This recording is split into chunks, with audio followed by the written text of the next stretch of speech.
এটা হলো পদ্মার চর। কিছু ধান ক্ষেত, সব বেশিরভাগই ধান ক্ষেত। অনেক দূর পর্যন্ত শুধু ধান ধান। তারপর আমরা নদী পার হবো না, নদী পার হবো, বিশাল নদী,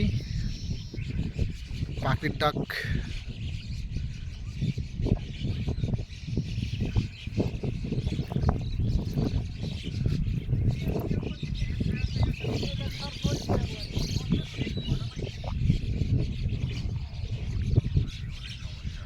সুন্দর পাখির কোলাহল, খুব পরিবেশ সুন্দর, বাতাস।